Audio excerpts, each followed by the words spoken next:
What up, man? It's the boy Product. You're now locked into the Life of Product Podcast, episode 86. Shouts out to everybody that I rock with 85. Shouts out to everybody that I rock with episode 84, man. Yo, I hope y'all enjoyed your Christmas, man. I'm not gonna lie, I had a great Christmas this year. I had a great Christmas, man. The kids was happy.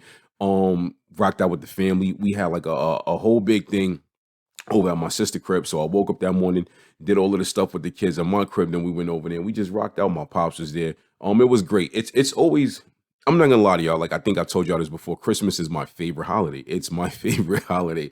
I love it. And I love being a giver. I love having family around me on Christmas. I feel like a lot of people give Christmas a bad name or they throw like a gray cloud over it. Look, man, I was not alive during the biblical days. I don't know exactly what day Jesus Christ was born. I don't know what the backlog of the whole pagan part of Christmas is, but I know Christmas is just like many other things in humanity. We took whatever and we turned it into a positive and we capitalized on that. That's how I look at it. So I look at Christmas more as family time. I love getting my kids gifts for Christmas. I look at Christmas as my way of showing appreciation for having them in my life and being a parent and being able to provide for them. So I hope all of you guys enjoyed your Christmas. Christmas is not easy for a lot of people, man. We're gonna get into that. This is episode 86. It's called The Inspiration for Those Who Need It. Inspiration for those who need it. And a lot of us need inspiration right now. You know what I want to do? I wish I could pull up on 2022 right now. Like the dude from Waiting to Exhale, like you're raggedy, because that's what 2022 was. Many blessings in 2022. No disrespect to the universe or the God. I'm sorry, but 2022 had its moments. It had a lot of moments. There were too many RIPs and deaths on my timeline, man. A girl I follow right now, we've spoken actually here and there over the years, man. And her grandmother, she's losing her grandmother. Her grandmother is transitioning right now. So I just want to, give her some support. Send you love and light and blessings to you and your family. It ain't easy. Yo, man, I lost my grandmother Christmas Day 5 years ago, 2017. It was not easy. It was not easy. That Christmas Day 2017 it was hard. It was great on one end of the coin. The kids was happy. They did that. They opened their gifts. It was hard because a lot of things happened that day, and I don't want to get into that, over this podcast with y'all and talk about that. Maybe one day I will. But on top of the other BS that happened that day, my grandmother died that morning. It wasn't easy, man. Rest in peace to my grandma. Me and my grandmother, we when I was growing up, we did not see eye to eye. We didn't, and I never understood it. I just thought she just didn't like me. Like I always felt like I would be like, yo, she means. So growing up, I was never the grandkid. There was a handful of us that just would not stay the night with. I would not stay the night at my grandmother's crib. I would go all the way from Crown Street to Kingsborough, be over there chilling, get kicked out. You know what I'm saying? Or she would make me walk a big German Shepherd and be like, come back and then leave. I was like, we didn't really see the eye to eye, but I love my grandmother, man. She rest in peace. I didn't understand her until I got older. I didn't understand my grandmother until I got older. My grandmother had a lot of kids. My grandfather had a lot of kids. You know what I'm saying? My grandmother had a lot on her plate. One of my uncles passed away as a baby. May he rest in peace. He passed away as a baby. And my mother would cry when she would tell me the story about that when she was alive. So man, my grandmother was from South Carolina, but she lived in Brooklyn for years. My grandfather moved from South Carolina to Brooklyn together, got married, had mad kids. They was getting it in. Oh God, it sounds creepy saying that. There was, but my grandmother had a lot on her plate. Her and my grandfather, they went through their shared problems. They ended up getting divorced. Imagine you live smack in the middle of the hood. Like a project is a hood within a hood. Imagine you in the middle of the projects with all these kids and you working all these hours to pay the bills and your kids is raising themselves. The hood is raising them. So, and then my grandmother had to raise some of my cousins, and whatnot, like her own, what she did. That's what grandmothers do when they put in that position. So my grandmother had a lot on her plate. So I did not understand her until I got older. And as I got older, we had a great relationship. I had moved down south in the end of the 90s, going into the early 2000s. And she had left Brooklyn and went back to South Carolina. So me and my brother, we was only a few hours away. We would drive, every few months to go check on her, just make sure everything was cool. And she lived in this really small really, really small, no cell phone signal town, but it was cool because everybody in that area was related. And my grandfather's family was across town. So we got to spend a lot of time with our family in South Carolina. Anytime we go there, it's like we just saw them last week. You know what I'm saying? But this is the inspiration for those who need it. Let me tell you something. Let me speak about myself first. I went through every emotion in the book this year in 2022. I went through every emotion in the book in 2022. You know, I struggled with happiness. I struggled with anger. I struggled with sadness. There's a lot of y'all going through. A lot of y'all I personally know are going through that. How do we get past it? We can't do it on our own. You got to find an outlet. Sometimes finding an outlet ain't easy, but there's an outlet there to be found. But how do we get to that outlet? I don't know. I can't tell you. You know, one of my outlets is working out. I recently started. I read. You know, I read the Bible years ago, Old Testament, New Testament. It's different versions of it. I haven't gotten into all of the other versions as of yet at this point in life. But one thing I started this week. I woke up the other day, grabbed my Bible, I opened it, and I went to page one and I started reading it. Just to, you know, become get back up on it in like a recurrency type of thing. That those are the things I'm doing to build the inspiration that I need. You know what I mean? But how are you doing it? What are you doing? The inspiration for those who need it. What are you doing to get there to that point? Do you even recognize that you need inspiration? A lot of people don't. You ever felt yourself waking up on a Tuesday or Wednesday and you're just tired? You were drained. You don't know why. You got 8, 9 hours of sleep that night. You were tired. Your soul is tired, is what it is. Your soul is tired. You've been through it. Your spirit has been through it. That's what it is. It's you are spiritually drained, and you might physically not understand it, but you have to become in tune with yourself. You have to become in tune with yourself mentally, spiritually, and physically. I personally feel the greatest people who have walked this earth, some of them, not all of them, but some of the greatest people who have walked this earth have become in tune with themselves mentally, spiritually, and emotionally. Now, there have been great people who have walked this earth who didn't have six packs, they didn't have muscle, they didn't have gangs, they ain't having that. I'm not saying that. What I'm saying is once you match and you align or three, something's gonna spark in you. That's one thing I'm working on myself on all three levels. And I'm getting there. I am getting there. And I'm not saying that to brag. I'm saying that to inspire you. I am the inspiration dealer. And my whole thing with this podcast is to inspire you guys. So if you are waking up every day, you're tired, you're drained, you don't know what's wrong with you, that possibly could be one of the reasons you feel like that. I want to help you dig yourself out of that grave of depression. A lot of people are going through depression right now. I know people that have lost family this year. I know people that have lost jobs this year. I know people whose relationships have and marriages have ended either this year or recently. So the holidays hit different for them. It hits a lot different for them. The holidays don't hit the same as a lot of other people. I'm praying that 2023, not just for me, but for all of us, for the world, is beautiful. I'm praying that it's beautiful. Will it be? We don't know. It's a few days away, man. It's a few days away. I'm keeping my fingers crossed. Yo, let's look. Can we keep it real? The last few years of life on Earth ain't been great. It ain't been great. We've had great moments, but it ain't been great. It's been kind of bad. Like, so can we, accept that and admit it and try to find some type of median to move on? It's been crazy. Life been crazy, man. We are in a post-pandemic. We're in a post-pandemic. Gas was like $5, $6. Like, come on, son. Like, food is overpriced. Packs of chicken is like $12. Y'all is wilding with that. Look, man. I don't know, man. I can't people no more. I don't want to people in 2023. I just want to get this money and podcast for y'all and stay in my lane and stay away from everybody, which I'm pretty much doing right now. Staying away from people works. It kind of works out great for me. I get to stay in my own lane and in my own and bask in my own happiness. Because people it don't work for the kid, man. But yeah, the inspiration that we need, is within us. It's within us. You gotta crack that Pandora's box open. You gotta take that hammer and bang bang, bust it down, boy, bust it open. It's there. You might not feel like it's there. Oh man, there's been times I felt like it wasn't there. There's been times I just wanted to give up on every level. There's been times I could not get out the bed. Couldn't get out the bed. I ain't have the inspiration. I didn't have the wisdom to do nothing. I didn't have the strength to do nothing. I was sad. You have to have a village around you. That village of people, whether it's best friends, close friends, family, co-workers. Having a village is how we can survive in life on emotional levels, on spiritual levels, on even on physical levels. They can push you to get up out the bed, go to work, go work out. Having a village is, the whole term, it takes a village. We usually apply that to children. It's deeper than that.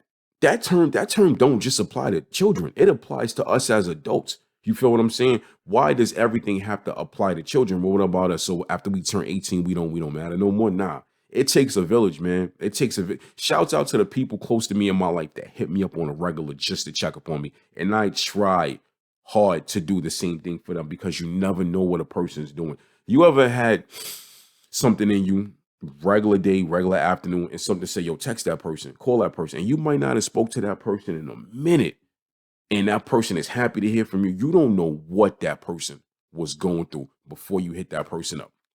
You don't know what that person was going through. I was watching a thing, and I don't want to say who the person name is because I don't want to misquote some of the stuff, but they were working together, and the lady hit the guy up. The guy was literally about to kill himself because he was going through a divorce. One of his sons got arrested. He wasn't seeing eye to eye with his other child. He had a gun in his hand and was about to kill himself. And the lady called him up and just, hey, what's going on with you? What's up?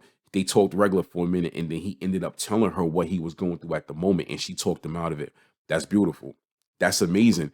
Things like that don't happen for a reason. That's not coincidence. If you think it's coincidence, you are out of your mind. It's not. It's not. God told her to pick that phone up and call the dude. And imagine if she didn't. Imagine if she overlooked or just said, nah, I ain't gonna do it right now. I'll call him later. It wouldn't have been no later for that man. He would have been dead. He would be buried right now, somewhere 6 feet in the ground. Kids would have lost the father. That lady would have lost her ex-husband. You know what I'm saying? I believe they were transitioning through a divorce or separated, something like that. And in those early stages of a separation or a divorce, there's probably still feelings there. It got to be feelings still there. You might not want to admit it. At least on one party, there's feelings there. You know what I mean? Yeah. Boy Product, Life Product Podcast. Shouts out to Anchor. Shouts out to the new subscribers and the new listeners. We will be right back with the second half of episode 86. What up, man? It's the boy Product. We're now back with the Life of Product Podcast, episode 86. Shouts out to Anchor for the distribution, man. I'm on every streaming platform. There's a few I'm not on there yet, but I'm gonna be. Trust me, man. 2023, you're gonna see me on there. You'll see my face. You'll see my bald head. You'll see my graphic cover. You know what I'm saying? Shouts out to Anchor. Shouts out to the new YouTube subscribers, and numbers still going up. Yo, I checked the analytics a week ago. More countries is listening, yo. I don't know what I'm doing right, but I pray I keep on doing it. Shouts out to y'all. Shouts out to y'all, man. I appreciate y'all, man. It's episode 86. The inspiration for those who need it. Yo, man. Yo, listen, man. You raggedy. Y'all gonna make me go watch Way the Heck's Hell again. Yo, man. That was a dope movie, man. I remember I was a kid when that came out. My moms and all my aunts, that's all they talked about. I remember we had it on bootleg and all that. That's all they talked about. Oh, did you see Whitney? Honestly, not for nothing. I felt like Whitney Houston did a great job. May she rest in peace. She was multi-talented, man. Beautiful, beautiful actress, beautiful singer. I hate to see that her life was cut short, man. I always felt like Angela Bassett bodied that movie. I felt like she bodied it. I felt like she silently went in there and bodied it, yo. Yo, give that woman her flowers. It's episode 86, man. You ever just jumped on in your car and hit the highway and just started crying while you was driving? And you raise your hand, even though I can't see y'all. Raise your hand if you've ever done that. I've done that before. I've done that quite a few times, man. And I remember one time I was really going through stuff. Hit the highway. It was like 10 o'clock at night, and I just drove for like 45 minutes and went back home. So I did a total driving of about an hour and a half.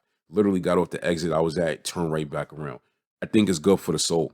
I think we have to flush the pain away. There's a lot of pain that we carry day to day, and certain things trigger that pain. It might be active pain. You might not even, the pain you have in you might not be active. It might not be active. Certain things that trigger it. Certain things, I'm gonna keep it real with you. There are certain things for me that triggers certain things. Only, the people close to me know most of them, but there are things that trigger me.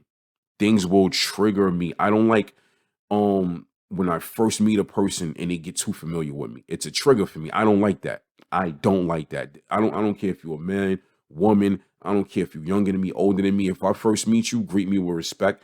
Treat me on the same level I'm treating you. Don't get too familiar with me. I don't like when I first meet people, and depending on the energy they give me, within the first 30 seconds they try to play around with me. I don't like that. I don't like that. Let's keep it cordial and neutral, and then decide where this is gonna go from there. Don't play with me when I first meet you. But everybody's different. It's cool. You can make a joke or two. Yeah, it's all good. You can make a joke. Listen, man, I joke all day, but don't play with me. Just don't do it. That is a trigger for me. Like I said, we don't. I've met people, man, and you can tell that they've had things happen to them in their lives. I've met people who were bullied in their lives, and they're a little timid or a little standoffish. They don't like too much interaction with people, and I feel for those people because they might have to be a little. They might have to distance themselves physically from people to function properly. You don't, like I said, you don't know what really happened. I've known people who got bullied growing up, and they didn't do none of it. They didn't deserve any of that. Why did these things happen to them? It's wild. Like, why you think we got so many angry cops out there? A lot of them was bullied growing up. This is people think that that's not true. And no, it is. I don't know what the facts on it is. I don't know what the factual number percentage is, but it's facts. A lot of them were bullied growing up. A lot of them seen things happen to people growing up. When I was a kid, right? I was about 13 years old. Whole hood knew me. Nobody really. There was a few times people tested me, but I had to stand my ground. Me, I never ran to my big brother if the person was the same age as me. If they was older, there's a couple times I knuckled up with a couple older dudes. But only time I would go to my brother is if somebody was older and they was trying to step to me. And that was very rarely because they knew me, they knew my family. They wasn't doing that. Um, I was walking up Carroll Street one time. I was playing handball in the park. So me and this kid I went to school with, I used to go to after I got kicked out of Philippa Scholar, I was back in my neighborhood, back in my zone. So I was kind of happy to be back in the hood. It was a catch 22 because it was a really bad school. So I used to go to 391. I was transitioning from seventh grade to eighth grade, I'm walking from the park. I had like $1 in my pocket. Back then $1 went a long way. You know what I'm saying? So it was me and another kid. This kid was real cool, man. This kid I ain't never seen this kid bothering nobody, cursing nobody, steal from nobody. There was a kid on Carroll Street. He was sitting across from the side of the street we was walking towards Utica Avenue. There was a bodega right there. It was two stores back to back. Honda had the bodega to the right of the two bodegas on Carroll and Utica, and they also owned the one at the end of my block on Carroll and Crown. We was going to Poncho. Poncho was right next to Honda. Rest in peace to Poncho. Poncho is one of the realest dudes you ever meet. He was like the uncle of the neighborhood. Everybody loved Poncho. I don't know who owns it now, but rest in peace to Poncho. Whole family knew him. We walk in the Poncho store. Like one of the kids, a Drake from across the street. I know his name, but I ain't gonna say his name because I never had a problem. Even after this, I didn't have a problem with the kid, but I just looked at him different. You know what I'm saying? So he directed that real negative energy towards the kid, not towards me, because I knew him. And he was like, "Yo," he told the kid, he was like, "Yo, Keith, let me hold $1." I was like, "Can't do it, fam. I'm short." He was like, "All right, no doubt." Tell the kid, "Yo, let me hold some." Kid was like, "Nah, I ain't got no money." Kid decides to buy something while we in the store, and we walking back up that block. I'm like, "Yo, you sure you want to go back up, Carol?" He's like, "Yeah, we could go up." The kid walks across the street and goes up to him and was like, "Yo, why you lying to me?" Smacks this kid. He smacked this kid so hard, bust his whole lip, and blood flew out the kid's mouth. I mean, the kid lip is cut, bleeding, and the kid looked so scared and was shaking. You can tell that this kid was used to getting beat on. Not used to getting beat on in the sense where he just took it, but the fear in his eyes, like, "Oh no, not again." It was a "oh no, not again" type of fear. And he smacked the kid. The kid fell on the fence. We was in front of somebody's house. He fell back about 2, 3 feet and was just shaking and was just shaking. And as we're walking to the park, the kid just leaves and he like kind of runs off and goes somewhere. And I was like, "Yo, I felt so bad for the kid." Me and the other kid was cool. Like I just wanted to snuff him in his face for this kid. Like mind you, I knew the other kid longer, but you don't do that. You don't do that. You don't do that. That the bullying aspect, bullying is so real, man. And the thing is, we don't have enough courageous people that'll step up to people like that. We need more neighborhood people, more people that are familiar with aspects of bullying and who the bullies are to step in and say, "Don't do that." Not don't do that in front of me. Don't do that at all. We don't have that. We don't have that. It's a lot of people like to mind their business. People prefer minding their business because it's a safe zone. Minding your business, and it is. It might save you from getting killed. Might save you from getting shot. But at the end of the day, when do we stop these people from operating like this and causing havoc to good people? That kid was a good kid. That kid was a good kid. And after that, we were still going to school together. After that, that kid never wanted to talk about that situation. He would never talk about it. I've watched other people bully this kid. After that, to this day, I don't know what this kid is doing. He's a grown man. Now we're the same age. We in our late 30s. I don't know what this kid is doing to this day. But I would love to run into him and just have a conversation with him and just to see where his head is at, pick his brain apart. He didn't deserve that. This kid was a good kid. And the dude who did it, I don't know what route his life went, but I know he got in legal trouble quite a few times after that. Him and the whole crew he was with, and I knew the whole crew. I told you I was in the hood. I was in circles I shouldn't have been in. I wasn't doing the same things they were doing, but it was one of them things. My block, and let me tell you something. Growing up in the '90s, Crown Street and Carroll Street rocked with each other. We rocked with each other, like, you know what I'm saying? Bong bong. I was cool with people on every block from Empire all the way up to Eastern Parkway. That was the range in my hood I rock with. But those two blocks rocked with each other. But like, what my whole point is, man, what if that situation really stuck with him the rest of his life? It was embarrassing, mind you. It was summertime, but it was like 2 o'clock in the afternoon. 2 o'clock in the afternoon in Crown Heights, everybody is out. In the summertime, everybody is out. You got all of the stores where people work at right there on Utica Avenue. You got all the kids was out. Sometimes middle of July, everybody was out. Everybody saw that. It was embarrassing to this kid. It was embarrassing him. So he had to carry that embarrassment for the rest of his life. Yeah, as you get older, you can shake stuff off. There's things that happen to me I shook off, but it's still in the back of my mind, just like it is yours, his, hers, theirs. It is. So how do we get redemption from that? If you're the person that smacked them, what do you do to redeem yourself? What are you doing to bring yourself back into the good graces of the universe or the God in general? Like, how do you do that? Can you even do that? I believe we can repent for that. But at the end of the day, he's gonna have to make amends to that kid if he really want to get past that and get that off of his conscience. If he want to get that off of his soul, he's gonna have to sit down with that kid one day and apologize to him. You hurt him. You hurt that kid. He is a grown man. He probably still carries hurt from that. He might be doing better than you in life. I'm willing to bet a little bit of money he's doing better than you in life. Because things I saw doing, we were the same age. The things I saw him doing at that time, the things I saw him doing as we got older.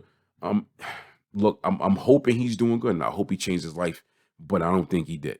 Me, I don't have faith in people, and I told y'all this before. I don't have faith in people. I don't have that much faith in people thinking that people can change and stop doing the things that they've done. Say if you did change, a lot of the stuff that you did it already. We ain't no rewind button in life. You can't go back and change the BS that you did to people. You can't change the BS you did in your life. You can't do it. G, it's the boy product, Life Product Podcast. We are coming to the end of 2022. The inspiration for those who need it. I really hope that this show sparked something in y'all. I really hope that this show opened up something in y'all to when y'all can say, all right, I'm going to walk into 2023 like this. I literally sat down and thought about the things I want to achieve in 2023, the goals that I have, the line that I want to walk in 2023. I am not perfect, but if I keep pushing for perfection, maybe I'll get close to it. You know what I'm saying? I'm out, baby. Gia.